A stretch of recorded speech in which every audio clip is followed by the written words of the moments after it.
जय हिंद साथियों, स्वागत है आपका प्राथमिक एजुकेशन पर। हम देख रहे हैं यूपी टेट सी टेट के लिए सीडीपी से महत्वपूर्ण प्रश्न जो बाल विकास से संबंधित है। अंतर्मुखी व्यक्तित्व एवं बहिर्मुखी व्यक्तित्व का वर्गीकरण सबसे पहले किसने किया है? अंतर्मुखी व्यक्तित्व एवं बहिर्मुखी व्यक्तित्व का वर्णन किसने किया है, वर्गीकरण किसने किया है? तो यह किया है किसने? युंग ने। कौन? युंग नामक विद्वान जो मनोवैज्ञानिक हैं, इन्होंने सामाजिक अंतःक्रिया की दृष्टि से व्यक्तियों के व्यक्तित्व को 3 भागों में बांटा है: अंतर्मुखी, बहिर्मुखी और उभयमुखी। ग्रंथियों के आधार पर व्यक्तित्व के विभिन्न प्रकारों की चर्चा किसने की है? ग्रंथियों के आधार पर व्यक्तित्व के विभिन्न प्रकारों की चर्चा किसने की है? तो क्रेमसर ने की है। किसने की है? क्रेमसर ने की है। व्यक्तियों के जो मनोवैज्ञानिक तथा भिन्न भिन्न प्रकार की जो वर्गीकृत रचनाएं हैं और शारीरिक जो रचना है, इस पे के दृष्टि से व्यक्तित्व को 3 भागों में सबसे पहले क्रेमसर ने बांटा था। किसने बांटा था? क्रेमसर ने। जैसे लंबा काय, सुडौल काय, गोल काय। इसमें युंग ने सामाजिक दृष्टिकोण के आधार पर व्यक्तियों को 3 भागों में बांटा: अंतर्मुखी, बहिर्मुखी और उभयमुखी में।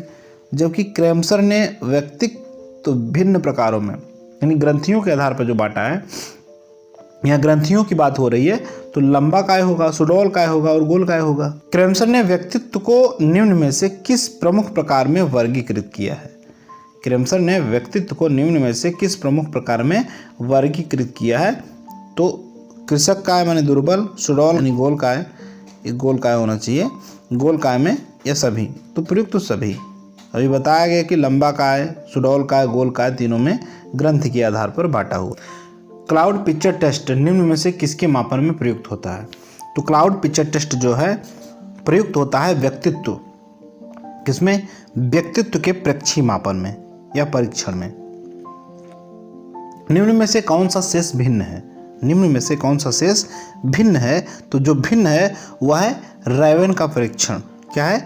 रैवेन का परीक्षण। क्योंकि जो रैवेन का परीक्षण है वह अशाब्दिक परीक्षण है, जबकि टैड 16PF, 16PF ड्रायमैन परीक्षण जो है, यह परीक्षण व्यक्तित्व के परीक्षण है। ये तीनों व्यक्तित्व के परीक्षण है और रैमन परीक्षण जो है किसका परीक्षण? अशाब्दिक परीक्षण है। व्यक्तित्व परीक्षण का परीक्षण अशाब्दिक परीक्षण है। रोशक इंक ब्लांट टेस्ट का प्रयोग निम्न में से किसके मापन हेतु किया जाता है? निम्न में से किसके मापन हेतु किया जा सकता है? तो है व्यक्तित्व के। और यह जो है प्रेक्षी विधि होती है। कौन सी विधि होती है? प्रेक्षी विधि होती है। इसका निर्माण किसने किया था? तो जो रोशक इंक ब्लांट का परीक्षण या आविष्कार किया था, किसने किया था? तो 20वीं सदी के दौरान इसको किया था हरमन रोरसा ने। किसने? हरमन रोरसा ने। निम्न में से कौन शेष भिन्न है? निम्न में से कौन शेष भिन्न है? तो जो भिन्न है वह है 16PF। कौन है? 16PF। 16PF जो है अन्य 3 विकल्पों में TAT क्लाउड पिक्चर टेस्ट, ड्रायमैन टेस्ट, ये तीनों जो प्रेक्षी तकनीकी हैं, जबकि 16PF जो है कैटल द्वारा निर्मित व्यक्तित्व परीक्षण का जो है टेस्ट है, यह प्रेक्षी नहीं है। TAT किसके द्वारा बनाया गया था? TAT किसके द्वारा बनाया गया था? तो मॉर्गन एंड मूरे द्वारा बनाया गया था।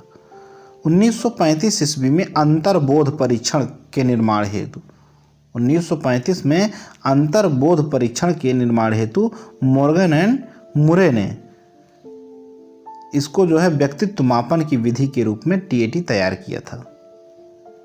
फ्रायड के अनुसार हमारे मूल्यों का आंतरिकीकरण में होता है। फ्रायड के अनुसार हमारे मूल्यों का आंतरिकीकरण किसमें होता है? तो हमारे मूल्यों का जो आंतरिकीकरण होता है पराअहम में होता है। सिगमंड फ्रायड ने इदम अहम पराअहम, ये 3 जो है सिद्धांत दिए थे मनोविश्लेषणवाद में, जो अर्धचेतन व अचेतन की अवस्था से संबंधित है। प्रासंगिक अंतर्बोध परीक्षण TAT का विकास किसके द्वारा किया गया है? प्रासंगिक अंतर्बोध परीक्षण TAT का विकास किसके द्वारा किया गया है? तो मॉर्गन एंड मूरे द्वारा किया गया था। कब किया गया था? 1935 ईस्वी में। अंतर्मुखी, बहिर्मुखी तथा उभयमुखी व्यक्तित्व का वर्गीकरण किसके द्वारा किया गया है? तो युंग द्वारा किया गया है। किसके द्वारा? युंग द्वारा। युंग कहाँ के मनोवैज्ञानिक थे? तो युंग स्विट्जरलैंड के मनोवैज्ञानिक थे। कहाँ के थे? स्विट्जरलैंड के। किसके अनुसार इदम अहम पराहम व्यक्तित्व के 3 घटक हैं? किसके अनुसार इदम अहम पराहम व्यक्तित्व के 3 घटक हैं? तो है सिगमंड फ्रायड की। निम्न में से कौन व्यक्तित्व का प्रेक्षी परीक्षण नहीं है? तो वह है डी ऑप्शन 16PF परीक्षण। कौन? 16PF परीक्षण। यह परीक्षण जो है व्यक्ति के विचारों की अभिव्यक्ति में होता है और उसके अभिव्यक्ति में उसके व्यक्तित्व का मापन होता है। किसने सामूहिक अचेतन का संप्रत्यय दिया था? किसने सामूहिक अचेतन का संप्रत्यय दिया था? तो युंग ने दिया था। व्यक्ति में उन मनोशारीरिक अवस्थाओं की का गतिशील संगठन है जो उसके पर्यावरण के साथ अद्वितीय सामंजस्य निर्धारित करता है, कहलाता है। क्या कहलाता है? वह कहलाता है व्यक्तित्व। अल्पोर्ट के अनुसार व्यक्तित्व व्यक्ति के उन मनोशारीरिक अवस्थाओं की गतिशील संगठन है, अवस्थाओं का गतिशील संगठन है जो उसके साथ पर्यावरण के साथ उसका अद्वितीय सामंजस्य निर्धारित करता है। व्यक्तित्व का संगठन का स्वरूप है, व्यक्तित्व के संगठन का स्वरूप है। क्या है? तो वह मनोवैज्ञानिक शारीरिक। मनोवैज्ञानिक शारीरिक। आत्मकेंद्रित व्यक्ति होता है। आत्मकेंद्रित व्यक्ति होता है। क्या होता है? अंतर्मुखी होता है। जो आत्मा से केंद्रित हो, स्वयं में केंद्रित हो, वह अंतर्मुखी व्यक्ति होता है तथा बाह्य परिस्थितियों में वह खुद को समायोजित करने में कठिनाई महसूस करता है। ऐसे लोग अधिकतर निराशावादी होते हैं। अपने ऊर्जा बल लिबिडो को बाहर की ओर अभिव्यक्त करने वाले व्यक्ति का प्रकार होता है। क्या प्रकार होता है? वह होता है बहिर्मुखी व्यक्तित्व। जब व्यक्ति अपनी ऊर्जा को बाहर की ओर अभिव्यक्त करने लगता है तो ऐसे व्यक्ति बहिर्मुखी प्रकार के होते हैं। ऐसे व्यक्ति बाह्य परिस्थितियों के अनुसार खुद को ढाल लेते हैं और आसानी से समायोजित कर लेते हैं। ऐसे लोग आशावादी होते हैं, जैसे नेता। 16PF का प्रयोग किसके मापन हेतु किया जाता है? तो 16PF का प्रयोग व्यक्तित्व मापन हेतु किया जाता है, जिसका निर्माण किसने किया था? तो कैटल ने किया था। किसने किया था? कैटल।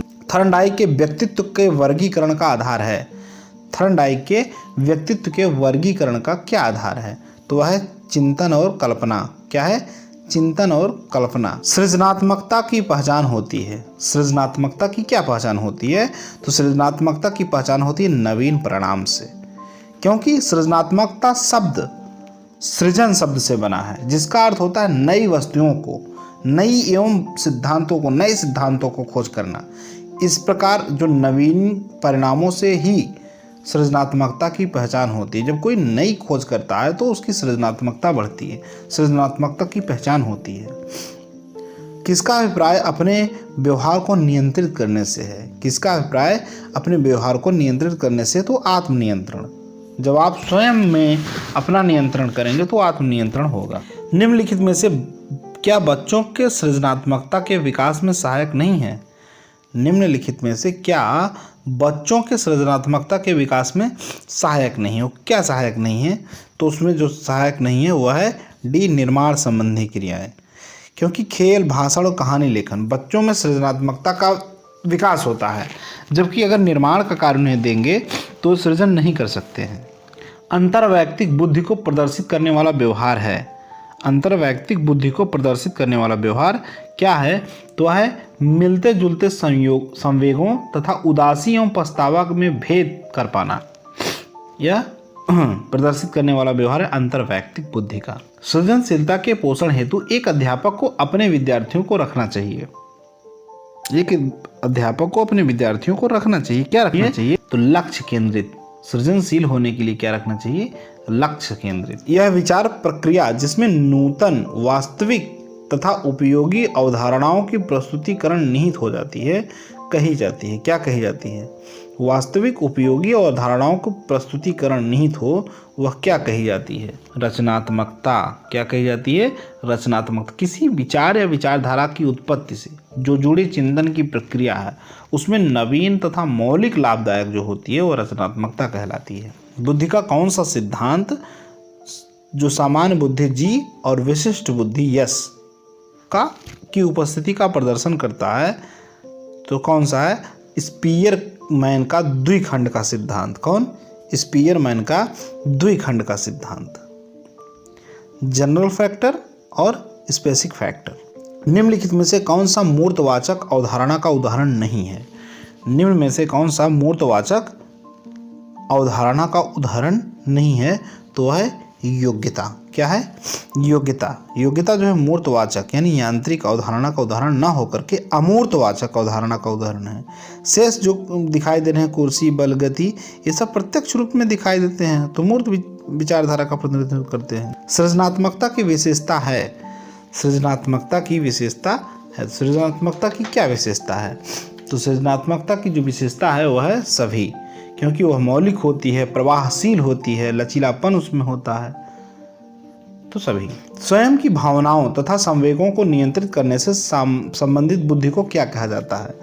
स्वयं की भावनाओं तथा संवेगों को नियंत्रित करने से संबंधित बुद्धि को क्या कहा जाता है? तो अंतःवैयक्तिक बुद्धि कहा जाता है।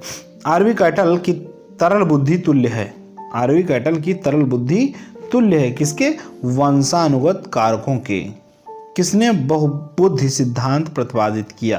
किसने बहुबुद्धि सिद्धांत प्रतिपादित किया? तो जो बहुबुद्धि सिद्धांत का प्रतिपादन किया था वह थे हार्वर्ड गार्डनर। कौन थे? Harvard gardener. 1983 ईस्वी में इन्होंने इस सिद्धांत का प्रतिपादन किया था। यहाँ तक पहुँचने के लिए धन्यवाद। वीडियो अच्छी लगी तो चैनल को लाइक, सब्सक्राइब एवं शेयर जरूर करिएगा, इससे हमारा मनोबल बढ़ेगा। मिलते हैं अगली वीडियो में, तब तक के लिए जय हिंद।